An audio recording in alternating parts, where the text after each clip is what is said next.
राम राम राम हरि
प्रेम से बोलिए राजा रामचंद्र भगवान की। आप सभी ने बहुत सुंदर सुंदर कथा श्रवण किए लकुश जी महाराज से और सुखेंद्र जी महाराज से। बहुत बढ़िया बढ़िया आप लोग को कथा श्रवण कराए हैं, लेकिन हम सोच रहे हैं आज की कुछ आप लोग को अलग सुनाया जाए, बताया जाए। तो आप सभी ने सुनने के तैयार हैं? आज समय तो बड़ी ज्यादा मिला है, क्या सुनाया जाए, क्या बताया जाए, कोई बात नहीं, जितना मिला है उतना में एडजस्ट करना है। देखिए, चाहे राम की वर्णन कीजिए, कृष्ण की वर्णन कीजिए, रामचरितमानस कथाएं कहिए, उतना तो समय हम लोग के पास मिला नहीं है कि सीरियल से आपके बीच कोई कथा हम लोग उठाए और रखे। समय अनुसार जो भी मिला है उतने ही आप लोग को बताना है कुछ न कुछ। तो रामचरितमानस की कथा आपने सुखेंद्र जी महाराज से सुने और इधर भागवत की कथा लकुश जी महाराज से सुने। कोई भी कथा होता है जिसमें सती और पार्वती का विवाह नहीं होता है तो कथा आगे की तरफ नहीं बढ़ता है। आज सोचे आप लोग के बीच सती चरित्र और शिव की वर्णन यही बताया जाए। तो प्रेम से बोलिए भूतनाथ भोलेनाथ की। एक समय की बात है, कथा तो सीरियल से थी, लेकिन एक समय की बात है, पर्वत पहाड़ पर बैठे हुए थे भोलेनाथ और सती पार्वती, दोनों ही साथ बैठे थे। खाला मत आप लोग कीजिए, ताकि चुप्पे कराने में समय निकल जाएगा, इसलिए शांति से सुनिए। जब बैठे हुए थे तो क्या देखे उन्होंने? सती देखी कि आकाश मार्ग से विमान जा रहा है। तो भोलेनाथ से पूछी कि प्रभु ये सारी विमान कहाँ जा रहा है?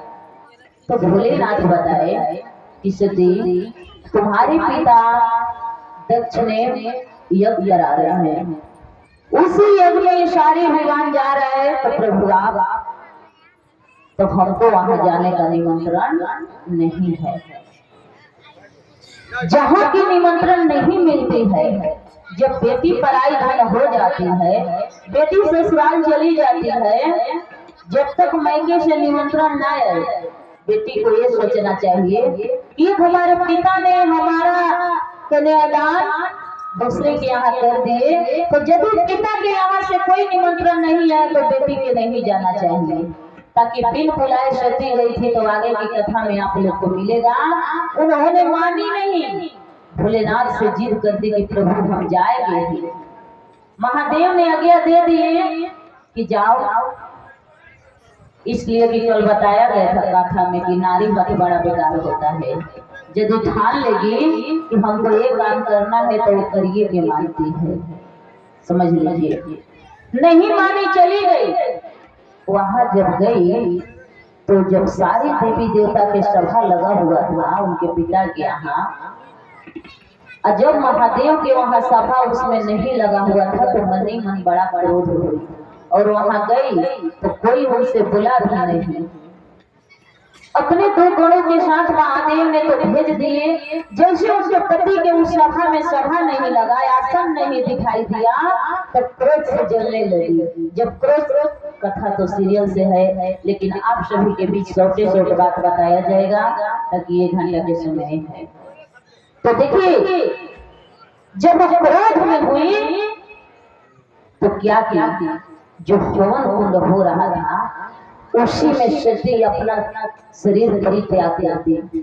जब परित्याग की तो उसी समय विष्णु भगवान आए, और विष्णु भगवान जब आए तो क्या बोले कि सती यदि आप हमसे परीक्षा लेने ना गई होती तो आज आपका ये दुर्दशा नहीं हुआ होता। लेकिन परीक्षा लेने कौन सी गई थी?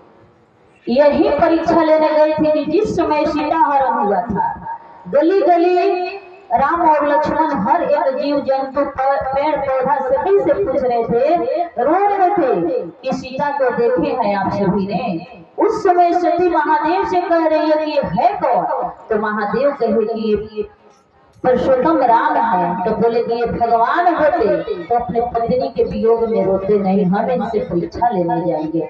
गई परीक्षा लेने के लिए, परीक्षा ले क्या, एक तो परीक्षा लेने गई भगवान से, दूसरी में सीता के भेष बना ली और भगवान से परीक्षा लेना चालू कर दी। जैसे उनके यहाँ पहुंची तो राम भगवान दोनों हाथ जोड़ के क्या कहे कि माता आप यहाँ है तो पिता कहाँ है?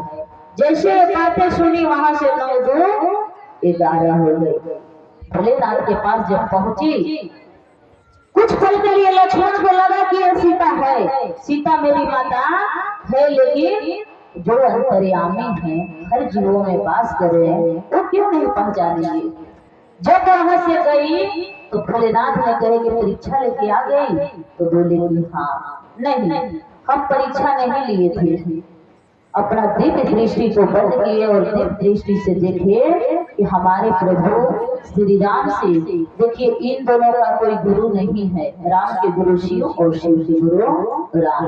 लेकिन राम भगवान माया में आए तो गुरु वशिष्ठ और गुरु विश्वामित्र इनका गुरु हुए, लेकिन देव रूप से आइए तो इन दोनों का कोई गुरु नहीं है, राम के गुरु शिव और शिव के गुरु राम। उस दिन प्रभु महादेव ने सोचने लगे कि जब आज हमारे प्रभु इनको माता कह के बोले हैं तो आज से इनको पत्नी के रूप में हम भी नहीं देखेंगे, माता ही कह के बोलेंगे। उस दिन से अपने मन ही मन उसके शरीर के परित्याग की और वही राजा दक्ष के जग में गई, अपने पिता के जग में तो शरीर कि प्रीति आती है, उसी समय विष्णु भगवान ये बात को आके दोहरा रहे हैं, बता रहे हैं कि यदि परीक्षा लेने ना गई होती तो पार्वती आज आपका दशा नहीं हुआ होता कि वरदान मांगो मेरे से। तो उसी समय कह रही है, क्या वरदान मांग रही है मास्टर जी? वरदान यही मांग रही है कि सती मरत सने असबर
माला मांगी थी कि प्रभु जब भी मैं जन्म लूं, इस चौपाई का अर्थ हुआ कि जब भी मैं जन्म लूं हमें किसी से शादी ना हो, जब भी जन्म लूं हर जन्मों में शादी हमारे हो तो महादेव से हो, और पति के रूप में हम किसी को स्वीकार नहीं कर रहे हैं।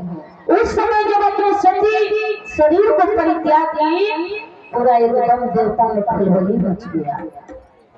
जो दो गणों को भेजे थे महादेव, पूरा तहस नहस मचाना चालू कर दिया और राजा दक्ष के मुड़ी काट के और उसी हवन कुंड में आहुति दी।